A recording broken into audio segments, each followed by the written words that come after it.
Hey teachers, in this episode, I'm going to teach you 4 ways that you can work with kids who call out or interrupt the lesson on a regular basis.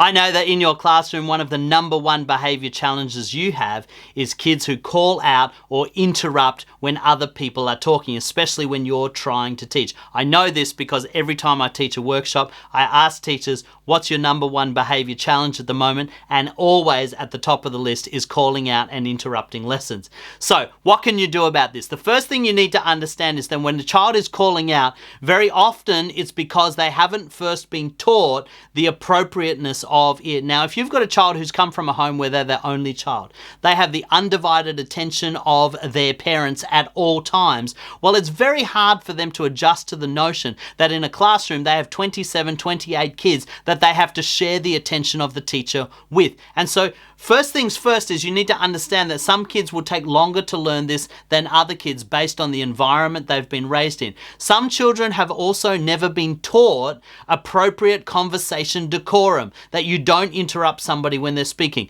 or you ask permission to interrupt, or you wait your turn before you speak. And so we need to understand that not all kids have come from the same context, and so it's going to take time for us to support them through that context. Obviously, the first thing is you have to state your expectations and make sure that they understand what is the correct way that they can interact in the classroom. So one of the expectations in my class is you raise your hand for permission to speak. You don't speak until I've given you permission to speak. And the reason we do that is because if everybody spoke at the same time, I wouldn't hear you, and I want to make sure that I can hear you. So if you want to talk, that's fine. Just make sure you put up your hand and you wait for your permission. So you need to communicate the expectation very, very clearly. The second thing you need to do is when they do call out or when they do forget to put up their hand, don't scold them or don't reprimand them, because what you've essentially done, when you stop what you're saying to address the child that's calling out,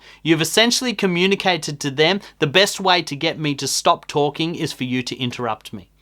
A little while ago, when my youngest son, who's now 11 years old, he was in a big habit of interrupting me and my wife when we were talking. If he wanted his mother's attention, he would just come in and start talking to her, regardless of who was already having a conversation. Now, first of all, our first natural reaction was to tell him, wait your turn, stop interrupting, we're having a conversation. The problem with that approach was that every time we did that, we stopped our own conversation and we gave our attention to him. Well, being the smart cookie that he was, he realized that if I could get mum and dad to say, wait your turn, then I can start talking because they've just broken their conversation and there's a gap for me to interject. So he would just say, yeah, okay, but just 1 minute, I just need to say one thing before you go back to your conversation. And he would end up hijacking our conversation because we had already stopped talking, we had already given our attention to him, and now he was getting exactly what he wanted, and that was to be able to control the flow of the conversation. So what we had to start doing was, first of all, we taught him, if you want to interrupt a conversation, you put your hand on our arm and you don't say a word until we have finished talking. The second thing we had to do is control our own reactions. When he interrupted, we didn't actually acknowledge it. We didn't say anything. We didn't stop talking. We actually continued talking to each other, and he realized, okay, I'm not getting their attention by interrupting. I have to put my hand on their arm and wait my turn. And so that's the same in the classroom. If every time that Stephen calls out and it frustrates you and you say, Stephen, put up your hand, what you've essentially done is communicated to Stephen, you can get my attention by calling out. So you've got to ignore Stephen and you've got to teach him another method of getting your attention, whether it's put up a hand and wait your turn or whatever it might be. Teach him the method of getting your attention and don't give him the attention when he does it in the wrong manner. The third thing you can do for somebody who really struggles with this and they don't know how long it's going to take that they have to hold up their hand. You know, a lot of kids get very impatient. I put up my hand and I waited 30 seconds and now you should be giving me your attention. And they don't know how to regulate themselves over long periods of time. What you can do is use a timer to teach them how to practice patience. So you might get something like a little sand timer that has a 1 minute on it, all right?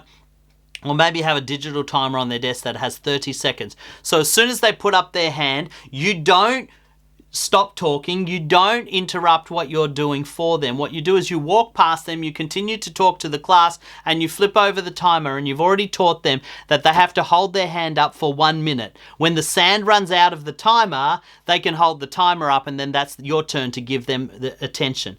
And so what you're teaching them is self-regulation and patience, but you're giving them a visual cue of how long they have to wait, because some kids feel like 30 seconds is an eternity, and so you need to just let them know, in 1 minute I will give you my attention, but you need to learn how to wait before I give it. So that's number 3, use the timer. And the last one is this: use praise over punishment or reprimand. So whenever they do the right thing, praise them generously. Well done, Stephen. I love the way you put up your hand.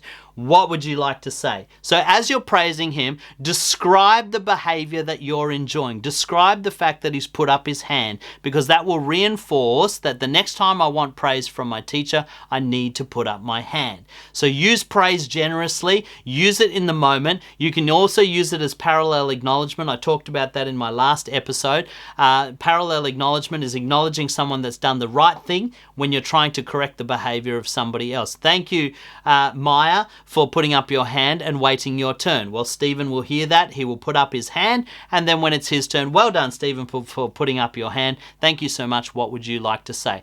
And so what you've done, the 4 things, you've got to understand that some kids are going to take time to learn this. You need to teach them how to regulate this. But the first thing is clearly state your expectations and the mode on which communication is done in your classroom, whether it's a hand up, whether it's whatever it is. I can't imagine any other. Hand up, wait your turn, something like that. But have some kind of clear manner that they use. Teach them how to wait. So don't interrupt yourself. Don't stop and reprimand. Just ignore and let them wait. If they're having trouble waiting, give them a timer, some kind of sand hourglass type thing. Only 1 minute, not an hour. Or a digital timer or something like that. And then the last one is praise whenever they do the right thing, and praise other people for doing the right thing, so it reinforces that behavior in your classroom. All right, so that's 4 ways that you can manage kids who call out or talk out of turn in class. I hope that really helps. Thanks so much for watching. I hope you got a ton of value out of that episode. Don't forget to comment and let us know what you thought, or if you have specific topics you'd like us to cover, let us know in the comments, and make sure you share and like if you know that somebody else will enjoy the content that we're producing. Until next time, I'm Tarun Stevenson for Karma Classrooms.